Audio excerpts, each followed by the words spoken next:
guys, welcome back to Believe in Eagles. I am your host, Leigh Mayock, and with me again this week is my dad, Mike Mayock. Hi, Dad. Hi, Annie. How are you? Good. How are you doing? I'm good. I feel like you're having a good hair day. You look good. Dad, he's saying that because I was crashing out because my hair is half wet and half dry right now, and it was really annoying me, and I almost just quit the pod. So thanks for bringing that up, Dad. Appreciate it. That's what dads do. Mm-hmm. Okay, let's get into it. So owners meetings for this week. Yep. Down in West Palm. It looked they're at Breakers. That's my favorite place down in West Palm. Like I might get married there. I'm obsessed with it. But anyway, the big ticket items, I think, on the agenda for the owners meetings were the Tush Push, overtime rules, and going 18 games for the regular season. Obviously, Tush Push, big on the Eagles' agenda and radar. What are the pros and cons of the Tush Push, in your opinion? Because right now, they have tabled the topic, so we don't know what they're going to do about it.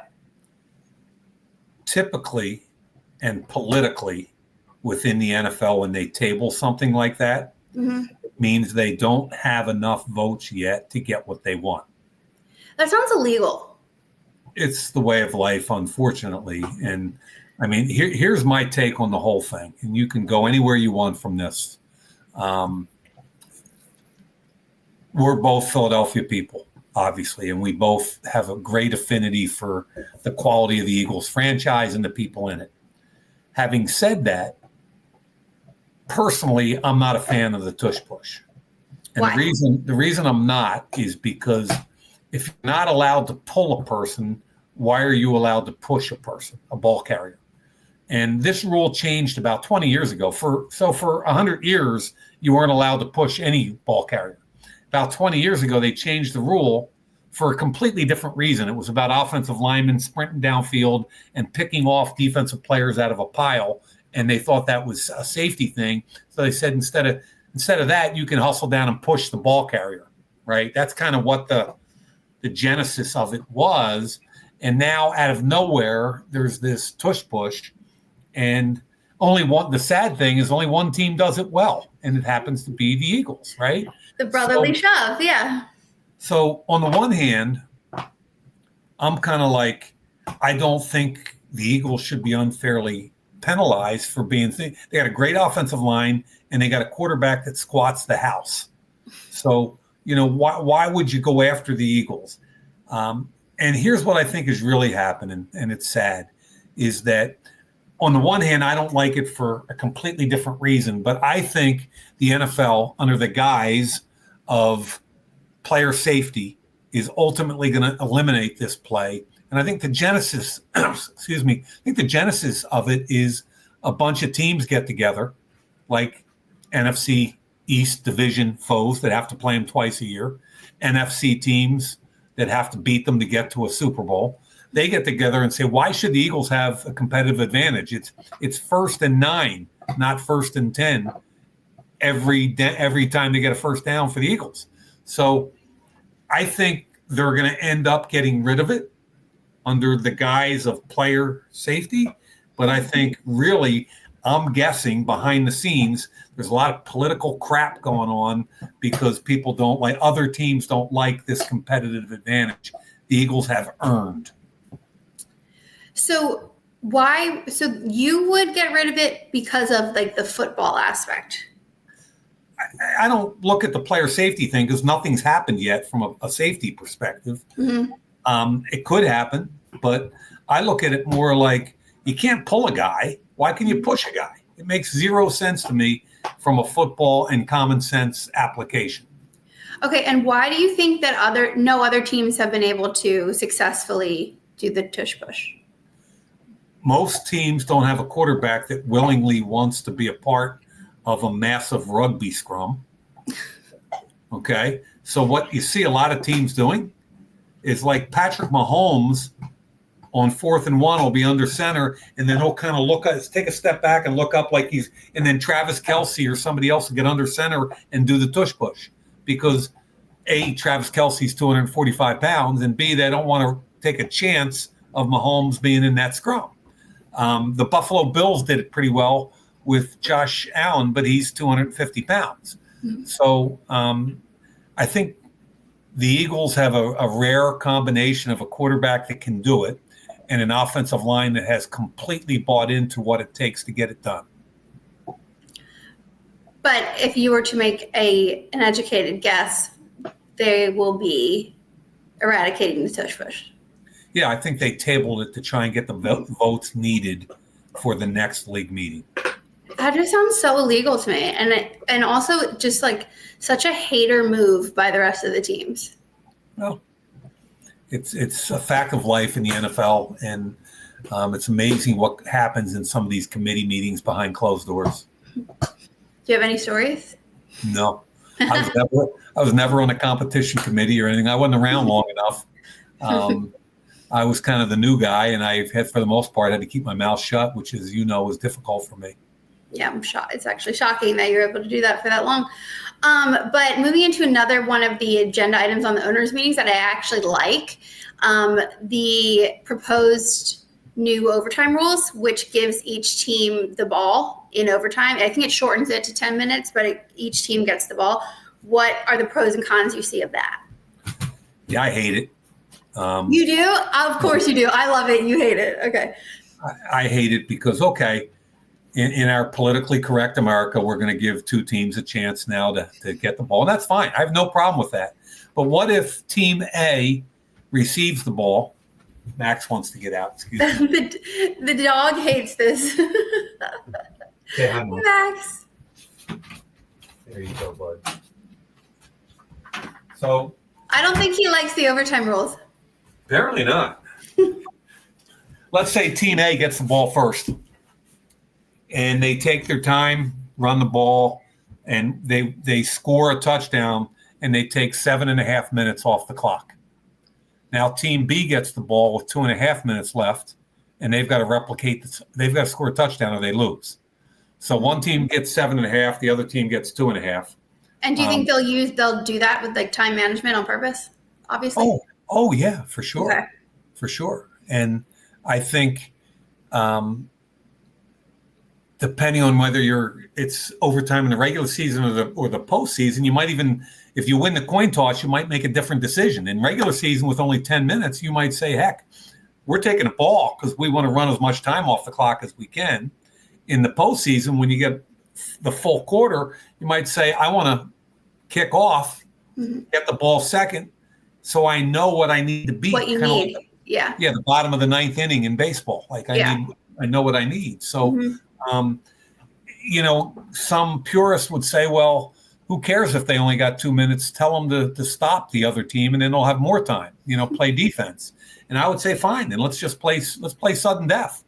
Whoever scores first wins, if that's your answer. So I think it's a short-sighted way to try to make everybody happy. Is there a way that you would tweak it to make it better in your mind? You could say that both teams, if you want both teams to get a touch, just say there's no clock. Turn the clock off, and both teams get one try. And they're not getting – it won't go into double overtime, right? In the regular season, it can't? Regular season, that's why they're doing 10 minutes. This is under the guise of player safety. Okay. But that went through though, right? Like that was voted yes, new overtime. But speaking about player safety, again, another item on the owners' meeting agenda was extending the regular season to 18 games. What do you think about that? So nothing was done there other than conversations. Nothing can happen there without the approval from the NFL Players Association. The collective bargaining agreement runs out in 2030, but they can change that anytime they want if the players agree with them. So unfortunately, I think it's going to happen. I think it's going to go to 18 games. I'm guessing before the CBA runs out. I think it's sad, but I think it's 100% going to happen. And I think it's a pure money grab, both by ownership and the players. And the players are culpable also because, and I don't really blame them as much, but if you're 25 or 26 years old, and I don't know if you can remember back that far, But Okay, relax. if you're 25 or 26-year-old guy playing in the NFL and you get a big game check after every game, 18 game check sounds better than 17. And that's fine, but the wear and tear on a player's body is incredible. And when the commissioner stands up and says, hey, we're going to substitute one preseason game, we're going to take off one of those and add one in the regular season, that's no trade-off. And No, there's no, that is oranges and tomatoes. What do they call it? Oranges and apples. Yeah. There you go. It's tomatoes and tomatoes if you want to keep going. Oranges and apples, and comparing apples and oranges. Yeah, that's what I meant. So I think it's inevitable, and I think it's sad. We don't need 18 games. We don't need 17 games to figure out who the best team in each division is. 16 is more than enough. So I'm not a fan, and I think it takes a toll on players' bodies that they're not even aware of until years after they retire. Do you think that I feel like they change the preseason systems every year anyway. Well, I mean, when I was a kid, they played 6 preseason games. Then it went to 4. Mm-hmm. And the 4 was really the standard forever. It was 4 preseason and 16 regular season. Mm-hmm. And then when they went to 17 regular season, they went to 3 preseason. And now they're going to sell the same thing they sold for 17. Now we'll go to 18 and 2. So it's really only 20 weeks. And that's what they try to, and I just kind of laugh. And again, to me, sometimes you have to protect the players from themselves. Mm-hmm. And I think both sides will agree eventually when the players get whatever they want in the collective bargaining agreement, and it'll go forward. Mm. Yeah, that just sounds like just way too much. Yeah, don't need it. No. Okay. Were there any other interesting issues or agenda topics for the owners meeting that I'm missing? They're going to kind of mess with the kickoff return again. Why do they always do that? Well, it's only been the last couple of years. Do you like how it is now? And what are they trying to do? I'm a proponent of keeping special teams in the game. And forever it was a 3-phase game, offense, defense, and special teams. Mm-hmm. With the advancement of kickers over the last 15 years or so, that can kick the ball out of the end zone from anywhere. Basically, the number of return kickoffs kept reducing. And it was becoming a non-play. So for a safety issue, and because it was becoming a non-play, the owners went to this, quote, dynamic kickoff return that wasn't really that dynamic, but it was an effort to keep it in the game. And now they've decided, okay, so if you want to kick it in the end zone, go ahead. But instead of coming back to the 30, it's going to come back to the 35. So it's giving them a reason to not do that. Yeah, the average return this year was to the 29-yard line. So basically, if you kick it into the end zone, you're giving up 6 yards based on last year's average. So it'll entice more teams to kick the ball into the return zone and force the kickoff team to cover and the return team to go. And hopefully there'll be some exciting returns. And again, I'm a proponent of keeping the 3rd phase in football. Okay, I actually like that then. Good. Yeah. That's actually one thing I've always wanted to do in my life is return a kickoff. Yeah. Wouldn't that be good? You would have been a good returner. Thank you. I think so too. Was the kickoff return when you fumbled it? Was that one of your NFL experiences? Thank you. Right? Against the Raiders, actually. Mm-hmm. It was I was on the punt return team, and it was a safety. We were down 2-0. So Ray Guy, who's an unbelievable punter from the Raiders, was punting, and there were 3 of us deep. And they went to a TV timeout after the safety, and I could see Ray Guy looking back there going, okay, 3 return guys back there. Who's number 39? I don't even know who he is. I'm going to punt it to him. So he turned and faced me and punted it right to me. And I returned punts in college, so I had no problem catching it. But I jumped up into the wedge, and one of our guys got jacked back into me, and totally my fault. I didn't have it protected properly. The ball went flying, and thankfully we recovered. But I got lambasted. You got jacked up. It was hard to watch. I've seen the clip. It was hard to watch. No, Yes, it was hard to watch. But wasn't John Madden the announcer? He did a lot of our games. I forget. I think he was, because he was actually really nice to you.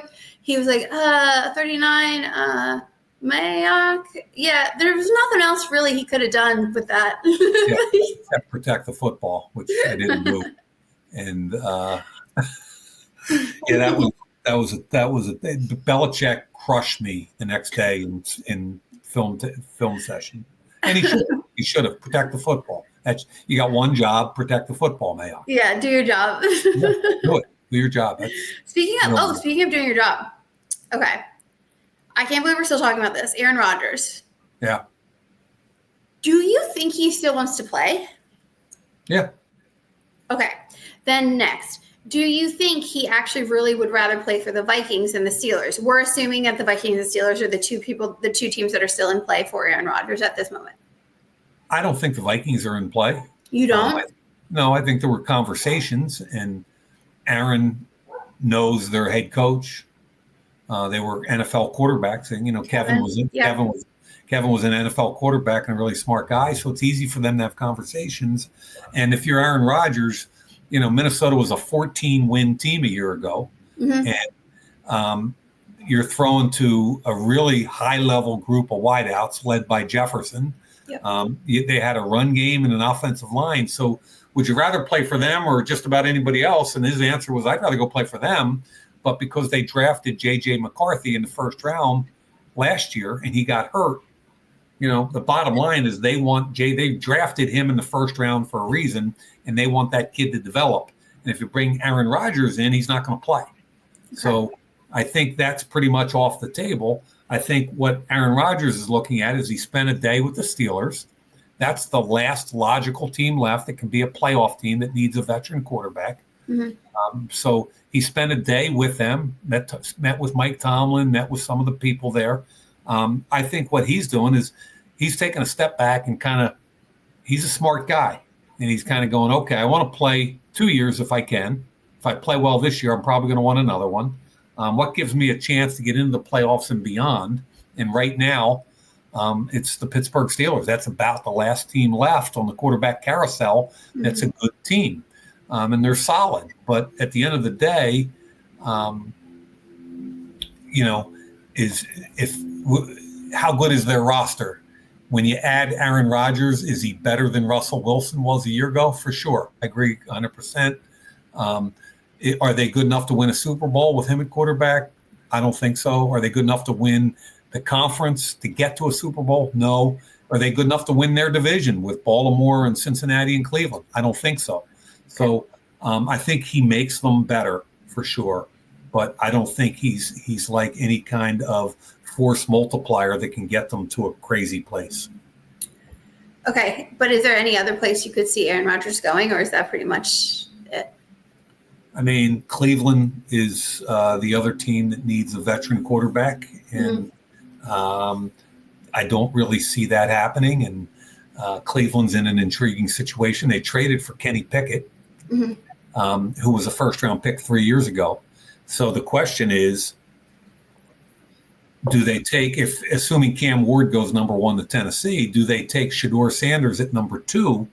And they can only take him if they really like him, obviously, right? Yeah. And I don't know if they really like him or not.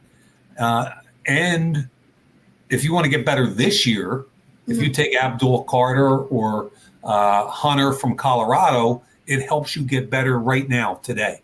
If you take a quarterback at number 2, it doesn't. So I think Kevin Stefanski and Andrew Berry would both like to get better more quickly. Would they take a quarterback in the second round or move back into the first for a Jackson Dart, or maybe? But again, they've got a young quarterback on their roster in Kenny Pickett, who was a first-round pick three years ago. So the bottom line is they really need a veteran quarterback. Aaron Rodgers is the only one that's really a starter. And if Aaron Rodgers is going to Pittsburgh, then Cleveland's kind of left with talking about Derek Carr in New Orleans in a trade, or more likely Kirk Cousins in Atlanta in a trade. But they're kind of playing quarterback roulette right now, and it's scary because there aren't many veteran quarterbacks out there that can be reliable starters.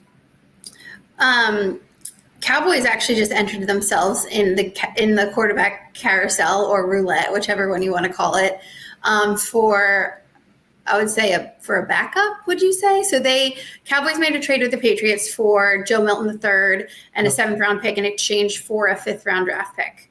Yep. So Cowboys and Patriots made that trade. What does this mean for the Cowboys? Like, what's their plan with this? And does it mean anything for Dak Prescott yet, or not at all? No, I think it was a really good move because their backup quarterback was Cooper Rush, and he's gone. And this Joe Milton kid is really a talented kid. He's got a big arm. He's physical. He can run. He's athletic. He went in the 6th round because of injuries and transfers and everything coming out of Tennessee. But he got in one game last year for New England. And even though it was at the end of the year, I think it was against Buffalo, and Buffalo didn't play their starters, right. He played really well. Yeah. And so I look at Dallas and say, really, all they gave up was a late 5th round pick, a compensatory pick. And they got Joe Milton and a 7th. So all they really did was go from a 5th round pick to a 7th round pick. And they got a quarterback who's got some developmental skill sets and upside. So should he make a difference to Dallas in the next couple of years? Not really, because Dak is the guy. Mm-hmm. But if you want to talk about a young kid with some upside that can be developed, he's the guy. And people are saying just because Dak has been pretty injury prone, is Joe Milton III someone who could be just thrown in, at the place he's at right now? I don't know. I mean, I only have one game to judge him on, but it was a really good game. Mm-hmm. And people say, well, that was, Buffalo didn't play their starters. And I go, yeah, but it's way better than a preseason game because that's actual NFL players on an NFL roster you're playing against. Yeah. So what I would say is he's got a lot of work to do. And if Dak went down, they would struggle a little bit, like any team losing their starter. But I like the move for Dallas a lot. Okay. And then I just want to switch over to do a little sprinkle of Raiders because we always like to do that. The Raiders have an interesting draft ahead of them. New GM, new coach, new everything all over again. New quarterback. And they're drafting at 6 and 34. Do you have any predictions on what they're going to do here, or what you think they should do here? Well, I think Pete Carroll is similar to John Gruden in that a healthy run game is important to what he believes in philosophically. Mm-hmm. So, when we got to Oakland, we drafted Josh Jacobs in the 1st round because, we had basically we knew John's history with running backs, and John was going to play a running back a lot and get a lot of carries, and the play action game was important. And we took a running back in the 1st round. And I think with Pete, it's very similar. I mean, he traded for Geno Smith, who he had in Seattle, and a downhill run game and a play action game tied to that is really important to their offense. So to me, a guy like Ashton Genty, the running back from Boise State, he's really good. I mean, he can play. People say 6 is too early. And I go, yeah, everybody was saying it was too early for Jahmyr Gibbs and it was too early from the kid from Atlanta. Mm-hmm. And I go, no, I mean, he's a playmaker. You got a tight end that's a playmaker. You need some wideouts, but this kid is a freaking playmaker. And then in the 2nd round, I mean, I looked at it and I go, okay, so you do need wideouts. And they're at, I think, 34. And is it 34 or 30? I think it's 34. But the one of two wideouts maybe there that are really good. Emeka Egbuka from Ohio State is one of them. And there's a kid from Mizzou that I really like named Luther Bolden. And he might have more talent than Egbuka, but today Ibuka's a better player. I think if either one of those guys are there at 34, it makes a ton of sense. And they also have some issues in the defensive backfield. They lost a couple guys in free agency. I think at corner, there's a guy named Azariah Thomas from Florida State, who I love. I think he makes sense. And Trey Amos from Ole Miss. And I think if you look at that, so Genty in the 1st round, The two wideouts potentially and the two corners potentially would be kind of any one of which would be a nice addition to the Raiders. Okay, plugging the offense up. Cool. Yep. I know this wasn't really an Eagles heavy podcast this week, but they haven't really been making any moves. They made moves early on, and now we're just hanging, waiting for the Tush Push to be excommunicated from the world. No, I think the Eagles are fine. Everybody's all panicked about them. They're going to be really good again this year, and it'll be another fun year in Philly. Yeah, we'll just find out another thing that every other team sucks at and we're good at, and we'll just ride that out this season until the next owners meeting when they when they cancel that too. Yeah, well, just keep getting the Super Bowls 2 out of every 3 years, and the Philly team, everybody be happy. That works. Yeah. All right, cool. Thanks, Dad. I will talk to you later. All right, honey. Thank you. All right, bye. Bye.